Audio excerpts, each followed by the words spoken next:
ইরাকের এক নির্জন মরুভূমি, মাটির 1000 ফুট নিচে অন্ধকার এক কুয়ায় আজও ভেসে আসে বুক ফাটা আর্তনাদ। সেখানে লোহার শিকল দিয়ে উল্টো করে ঝুলিয়ে রাখা হয়েছে দুটি সত্তাকে। 1000 বছর ধরে পিপাসায় তাদের কলিজা ফেটে যাচ্ছে, চোখ দিয়ে বের হচ্ছে আগুনের ভাটা, কিন্তু এক ফোঁটা পানিও তাদের দেওয়া হয় না। জানেন এরা কারা? এরা কোনো সাধারণ অপরাধী নয়, এরা ছিলেন আল্লাহর পবিত্র ফেরেশতা। কিন্তু কি এমন ভয়ঙ্কর পাপে জড়িয়ে তারা আসমান থেকে জমিনে পতিত হলেন?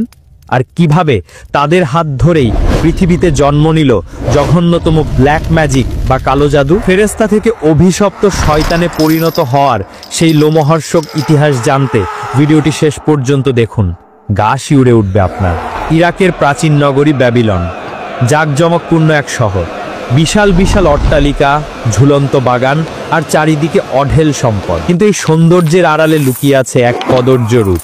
শহরের প্রতিটি গলিতে পাপের ছড়াছড়ি, মদ, জুয়া, ব্যভিচার আর খুনের নেশার মত্ত সেখানকার মানুষ। আল্লাহকে ভুলে তারা শয়তানের পূজা করছে। আসমানের উপর থেকে ফেরেশতারা পৃথিবীর এই দৃশ্য দেখছেন। তারা মানুষের এই অনাচার দেখে অবাক হচ্ছেন। তারা আল্লাহর কাছে ফরিয়াদ জানালেন, হে আমাদের রব, এই বনি আদমকে আপনি কত দয়া করেন, কত নিয়ামত দেন, আর বিনিময়ে তারা আপনার নাফরমানি করে, তারা রক্তপাত করে, ব্যভিচার করে। আপনি কেন এদের ধ্বংস করে দেন না? ফেরেশতাদের মনে এক ধরনের পবিত্র অহংকার কাজ করছিল। তারা ভাবছিল, আমরা তো দিনরাত আল্লাহর তাসবিহ পাঠ করি, আমরা তো কখনো পাপ করি না, মানুষ কেন এত খারাপ? তখন আল্লাহ রাব্বুল আলামিন ফেরেশতাদের এক কঠিন বাস্তবতার মুখোমুখি করলেন। তিনি বললেন, হে ফেরেশতারা, তোমরা পাপ করো না, কারণ আমি তোমাদের মধ্যে কুপ্রবৃত্তি, লোভ বা কামভাব দিইনি, কিন্তু মানুষের মধ্যে আমি নফস বা রিপু দিয়েছি। যদি তোমাদের মানুষের মতো লোভ আর কামভাব দিয়ে দুনিয়ায় পাঠাতাম, তবে তোমরাও হয়তো মানুষের মতোই পাপ করতে। ফেরেশতারা সমস্বরে বলে উঠল,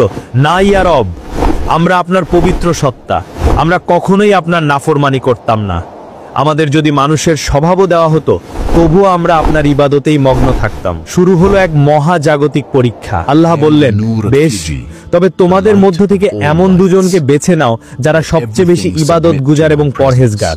আমি তাদের মানুষের স্বভাব, মানুষের কামনা বাসনা দিয়ে পৃথিবীতে পাঠাবো, দেখব তারা কিভাবে নিজেদের রক্ষা করে। ফেরেশতারা নিজেদের মধ্য থেকে সেরা দুজন ফেরেশতাকে নির্বাচন করলেন। তাদের নাম হারুত এবং মারুত। তারা ছিল অত্যন্ত সম্মানিত এবং আল্লাহর ভয়ে ভীত। আল্লাহর হুকুমে হারুত এবং মারুত মানুষের রূপ ধারণ করল।